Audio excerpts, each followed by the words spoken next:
dans le monde entier. La veuve, l'orphelin, les indigents auront des abris, je le crois. Mais il ne faut jamais négliger les faibles commencements.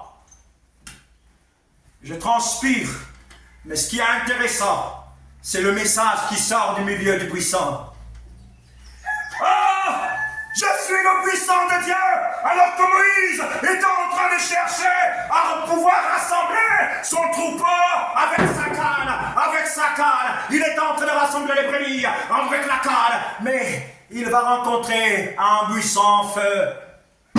Il a fait de ses messagers des vents et de ses serviteurs des flammes de feu. Il l'a fait. Nous sommes des vents et des flammes de feu.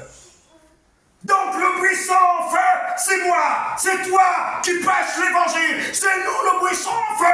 Le peuple peut voir le feu de Dieu que par toi qui prêches Christ crucifié. Oui, Moïse avait vu, n'est-ce pas, cet arbre en train de brûler, mais il y avait une voix qui sortait du milieu du buisson. Ce que vous entendez, c'est la voix qui sort du milieu du buisson.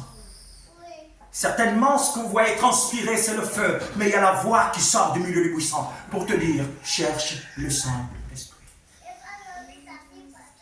Il y a un prix, Saint-Esprit, il y a un prix. Ce n'est pas quand tu manges, tu dors, ton ventre grossit. On te dit, tu as bonne mine. Oui, j'ai bonne mine. Et tu marches, tu dis, j'ai bonne mine. Et puis tu prends, tu traites bien ta peau, les parfums, les gommages. Tu pars au spa, on te fait des bons massages. Tu grossis, tu portes des grandes chaussures. Oui, ça, tu traites ta chair. Mais si tu cherches le Saint-Esprit, quelquefois on te dira, tu as beaucoup perdu.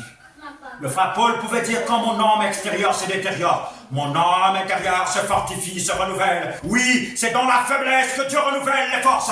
Quand tu es faible, ton homme intérieur se fortifie. Dieu veut que tu sois faible. Pourquoi il avait mis l'écharde sur Paul? C'est parce qu'il ne voulait pas que Paul s'enorgueillisse. À chaque fois que Paul regardait, il pouvait savoir qu'il devrait te dépendre de Dieu. Mais aujourd'hui, on veut avoir le ventre. Quand tu arrives chez la belle-mère dit, oh oui, ma fille prend bien soin de toi. Hein? Quand ta maman regarde, il faut que tu puisses avoir un gros ventre. Tu es assis et puis les mains sont sur le ventre pour dire c'est le canapé ou le fauteuil ou un thé.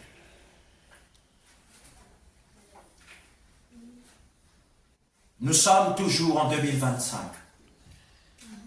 Et si la prophétie tarde, attends-la. Elle s'accomplira certainement. Dieu ne ment point. Il révèle toutes choses par ses serviteurs, les prophètes. Je suis un fils de Dieu. Mon nouveau nom est fils de Yeshua. Qu'importe. J'étais dans un groupe, et puis quelqu'un m'aurait dit, bon, je sais pas, il est dans un autre pays, peut-être en Afrique du Sud, parce que c'était un groupe où il y avait des hommes de Dieu. Mais nous sommes obligés de t'appeler fils de Yeshua. Tu es obligé, oui. Parce que quand Dieu avait changé le nom de Jacob en Israël, aujourd'hui on appelle Israël, c'est Dieu qui l'a voulu ainsi. Mon nom est fils de Jésus, fils de Yeshua. Tu veux qu'on m'appelle fils de qui?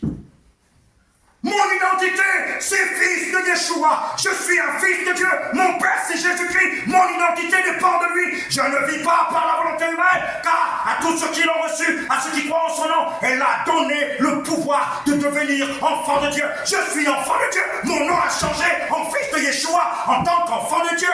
Quel nom tu veux me donner? Jacob, c'était trompeur. Plusieurs personnes prêchent et ne savent pas que